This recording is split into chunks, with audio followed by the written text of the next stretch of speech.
Olá pessoal, bom dia. Agora são 5 horas da manhã e já tem um tempo que eu estou meditando aqui, orando no que diz respeito às solicitações de ajuda que eu tenho recebido ao longo do dia e ao longo das minhas postagens, de pessoas falando das suas crises conjugais, de seus problemas, de seus casamentos aí vivendo os grandes desafios que sabemos que todo casamento tem tendência a enfrentar, mas meditando muito nisso e mediante as minhas postagens, as pessoas têm me pedido ajuda. Pastor, me ajuda no meu casamento, me ajuda, eu não sei mais o que fazer, como me comportar. Eu tenho falado muito para as pessoas no que diz respeito a posicionamento, né, principalmente para aqueles que ainda não se casaram, e vou começar a falar agora sobre essas questões do casamento, esses desafios. E deixa eu começar por aqui hoje, né? Porque eu vou falar sobre motivos e maneiras. Quais são os motivos que as pessoas se casam? Eu vou mostrar um pouquinho dos motivos que podem determinar a crise que algumas pessoas estão enfrentando por causa da superficialidade da motivação. Depois nós vamos falar de maneiras, certo? Ou seja, de que modo essa pessoa resolveu se casar, sobre qual modelo de casamento ela está estabelecida, porque talvez isso também pode ajudar muito, mudar o modelo. Na série Alta Performance, né, eu estou até aqui com a camiseta do Alta Performance, onde os detalhes fazem a diferença. Minha proposta é mostrar que pequenas mudanças, mudanças possíveis, mudanças viáveis, pode ajudar muito. As pessoas me perguntam muito isso: pastor, eu me casei errado, e agora eu vou ter que ir nesse casamento até o fim, e como é que vai funcionar, e essa dor, e eu vou estar preso a isso? Isso a gente vai conversar mais à frente, mas deixa eu falar com vocês sobre alguns motivos pelos quais as pessoas se casam, que me deixam muito preocupado, certo? Primeiro, algumas pessoas se casam para fugir de um lar ruim. A sua estrutura familiar é tão ruim a nível de convivência que as pessoas acabam utilizando o casamento como uma maneira de fugir de um lar tóxico, de um lar ruim.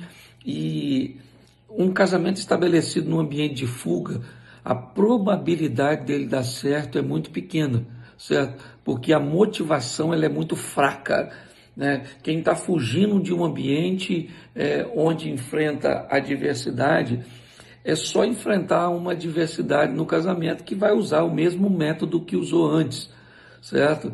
Então, essa é uma motivação bem fraca. Segundo motivo pelo qual as pessoas se casam, num sexo livre, essas pessoas acabam, às vezes, contraindo uma gravidez não programada. E aí, porque engravidou a mulher, porque ficou grávida, agora a gente vai ter que se unir, porque essa criança precisa de um pai, uma mãe, um lar, e tudo isso é verdade. Mas se casar por causa de um bebê, é um negócio muito complicado, certo? Porque não houve uma programação, não houve um desejo, não houve nada, simplesmente é mais uma imposição.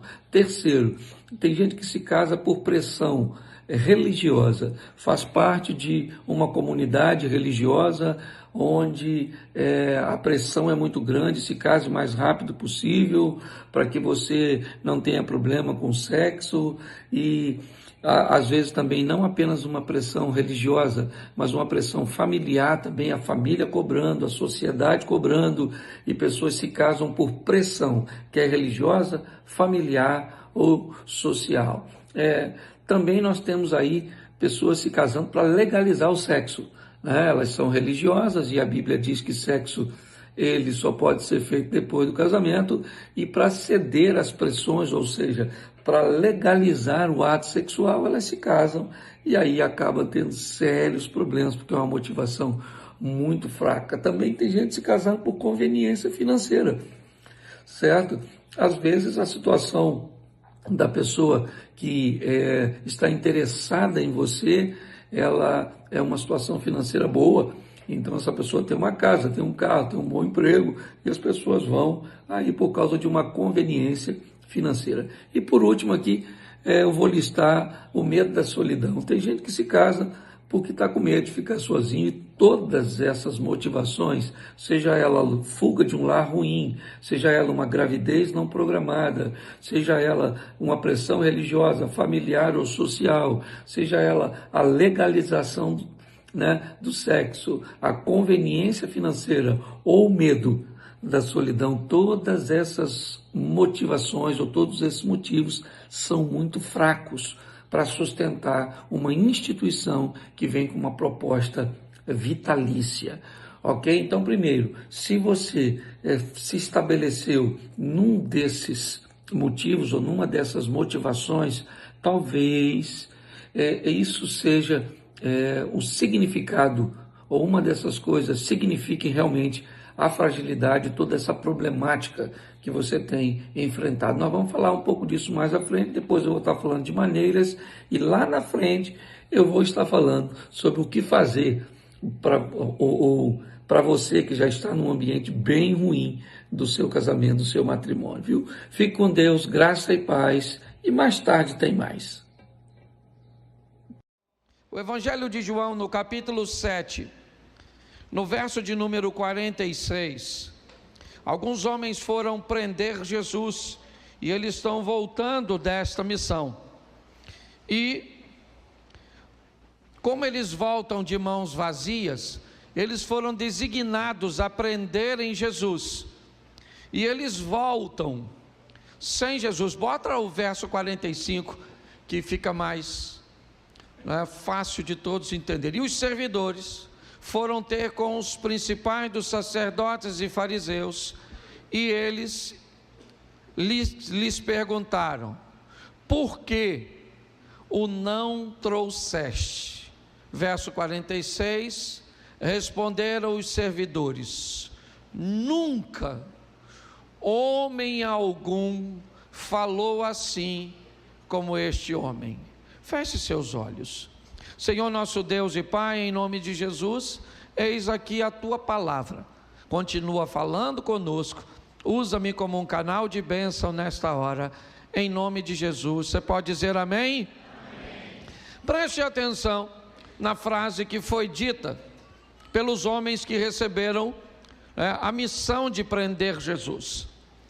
Depois você pode observar, eles vão até onde Jesus está, se posicionam em lugares estratégicos. Jesus está falando a uma multidão. Eles não querem prendê-lo naquele momento. Sabe que aquilo iria gerar uma grande confusão.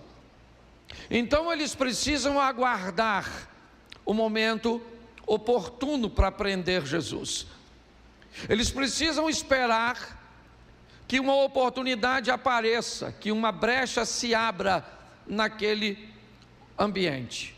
Porém, quando eles vão fazer isso, algo começa a acontecer. Se eles precisam esperar Jesus falar, automaticamente isso significa que eles vão ter que ouvir o que ele está dizendo. E quando eles começam a ouvir, o interesse de prendê-lo começa a não existir. Quando eles começam a ouvi-lo, eles começam a raciocinar e ver que a missão cuja qual eles foram enviados não faz sentido. Eles terminam de ouvir. A oportunidade de prender Jesus aparece, porém eles não cumprem a missão. Eles voltam decididos que não vão prender Jesus, não porque não podem, não porque não conseguem. Eles decidiram que não faz sentido prendê-lo. Então eles voltam àqueles que os enviou. E assim que eles estão chegando, os homens notaram: está faltando alguém neste grupo. O que aconteceu para que vocês não o prendessem? Provavelmente a resposta que eles esperavam era: olha, não apareceu oportunidade. Olha, ele estava cercado pelos seus discípulos que estavam em maior número. Olha, nós não conseguimos porque ia gerar um grande problema. Eles poderiam até mesmo mentir, mas eles acabaram de ouvir a palavra do Salvador. Não faz sentido sair da presença de Jesus um mentiroso. Não faz sentido sair da presença de Jesus um dissimulado. Então eles dizem: olha, para falar a verdade, nós não o trouxemos, porque nunca um homem falou assim como este homem. Preste atenção que eles não estão dizendo: nunca nós ouvimos alguém dizer o que ele disse. Não foi isso. O que eles estão dizendo é que a maneira que Jesus falava, e não o conteúdo. O conteúdo era até mais rigoroso. O conteúdo até cobrava mais. Ele anda dizendo que adultério, que no Velho Testamento era a consumação do ato, agora é simplesmente a cobiça. Ele está dizendo, ou pelo menos anda dizendo, que não matarás nos 10 mandamentos, agora deu lugar a irar contra seu irmão, pois Jesus está dizendo coisas mais duras, coisas mais severas, é verdade. O que ele traz consigo é algo extremamente rigoroso.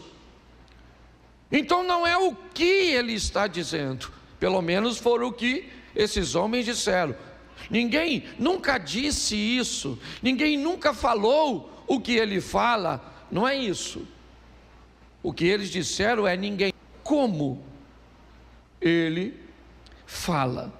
Pautado nisso, me veio o interesse de ver não apenas como ele falava, mas o que ele começou falando. Em algumas Bíblias, você talvez pode ter uma dessas, tudo aquilo que Jesus disse vem em vermelho. Não sei se você tem uma Bíbliazinha dessa, mas algumas Bíblias trazem consigo, certo? Essa possibilidade de você abrir e está lá todas as vezes que Jesus falou, está na Bíblia em vermelho. Eu tenho uma dessas e peguei porque isso me interessou para eu dividir com você hoje. O que ele falava?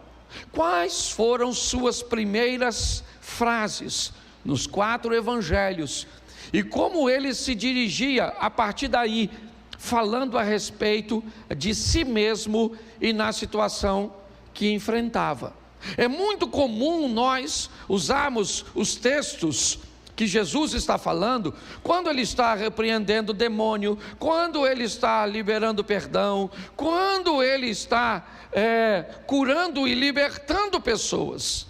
Mas eu não quero usar nenhum desses textos hoje.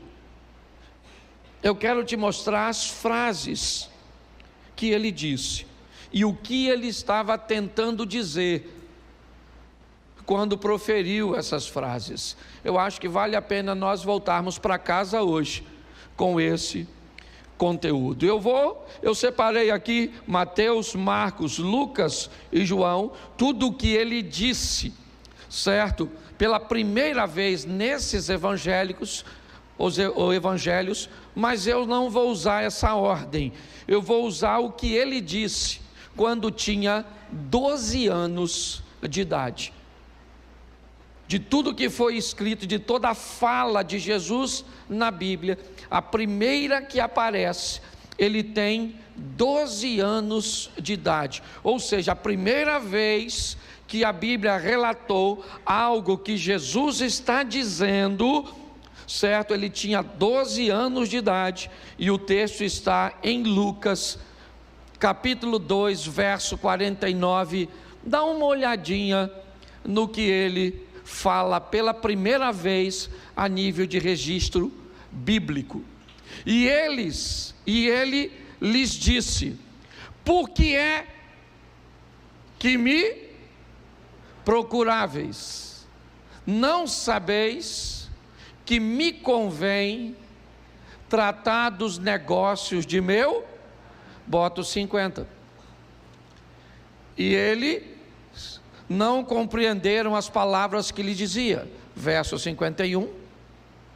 E desceu com eles, foi para Nazaré e era-lhes sujeito. Preste atenção em mim aqui. Jesus havia ido para a festa da Páscoa. A festa encerrou. Ele está agora com toda, ou como a maioria das pessoas, retornando para as suas cidades. Seus pais vão voltar para Nazaré. Mas, depois de um dia de caminhada, José encontrando com Maria, assim que saiu de Jerusalém, eles descobrem algo: Jesus não está com eles. Jesus não está entre os meninos, Jesus não está entre os homens, Jesus não está entre as mulheres. Eles não conseguem achar Jesus naquele ambiente. Eles sabem que saíram de Jerusalém esperando que Jesus fosse com eles. Essa história daria para aplicar de diversas formas. Muitas vezes o culto termina e nós vamos embora e Jesus fica na igreja. Às vezes pensamos que Ele vai conosco, mas não temos o cuidado de observar se o estamos levando. E basta sair da igreja no carro, uma confusão já começa. No lugar que paramos para comer, já vamos estar envolto num ambiente cujo qual Ele não frequentaria. Vamos chegar em casa e vamos descobrir que Jesus não foi conosco para casa. Mas não é isso que eu quero me atentar hoje. Eu quero mostrar a vocês o que Jesus ficou fazendo, e é isso que Ele vai falar. Depois de 3 dias procurando, eles acham Jesus no templo, conversando com os doutores. Então Maria o aborda, falando da preocupação. Depois você lê.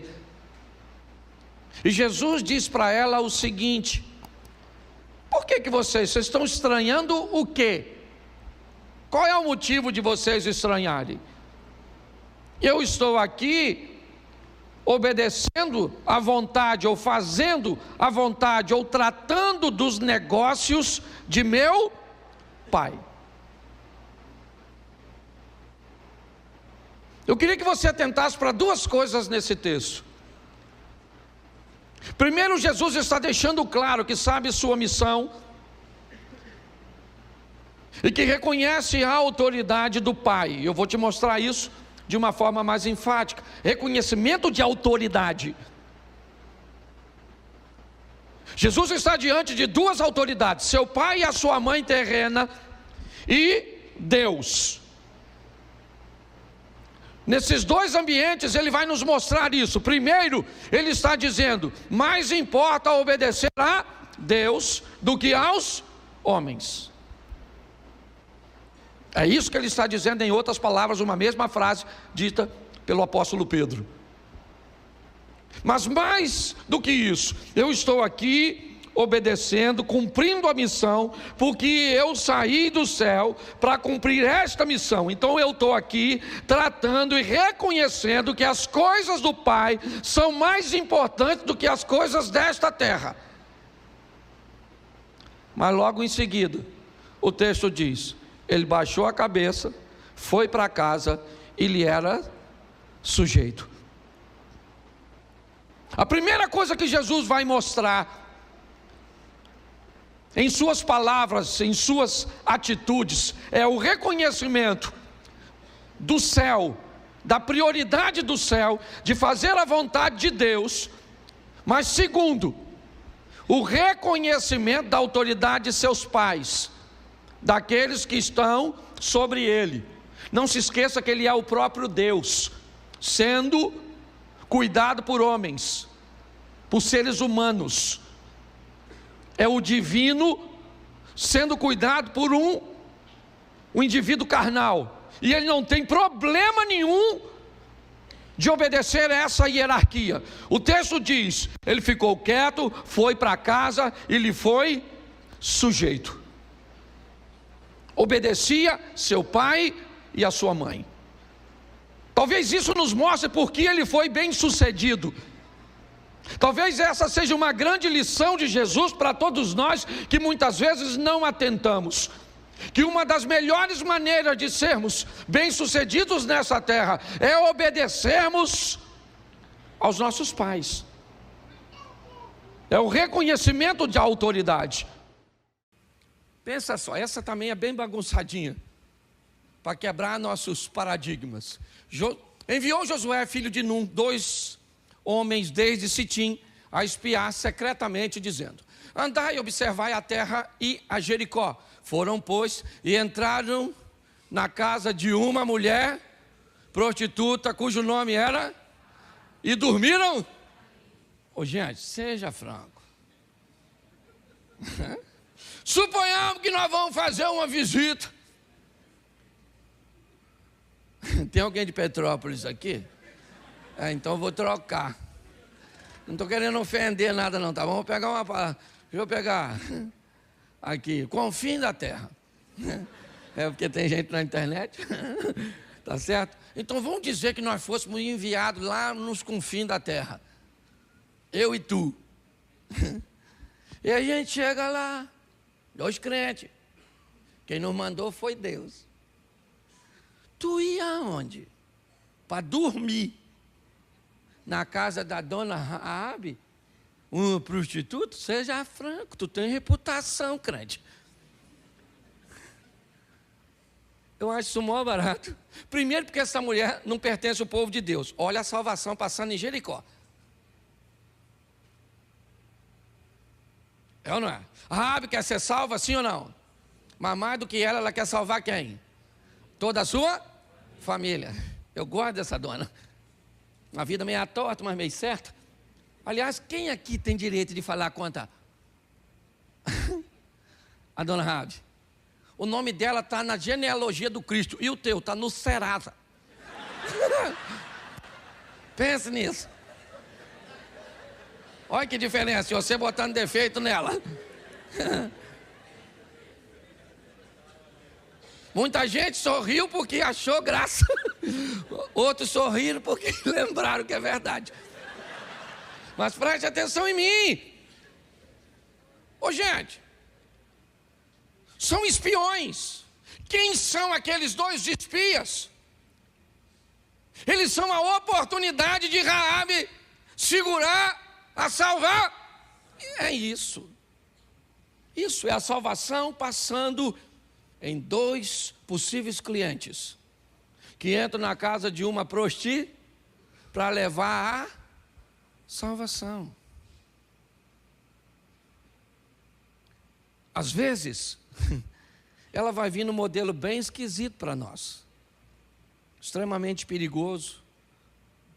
Raabe põe sua vida física em risco para conseguir o direito de receber também a espiritual. Ela disse: eu quero a garantia de que eu e a minha família. E sabe o que os homens disseram? Então nós vamos fazer um acordo. Se você nos recebeu aqui nessa casa, olha só, olha bem, a salvação entrou na casa de Naamã através de uma menina e entra na casa da prostituta Raabe com 2 espias, e os espias dizem para ela: quando nós invadirmos Jericó, todos os seus familiares devem estar dessa porta para dentro e porta fechada. Nós não damos garantia nenhuma do que vai acontecer lá fora. É o mesmo processo que acontece o tempo inteiro.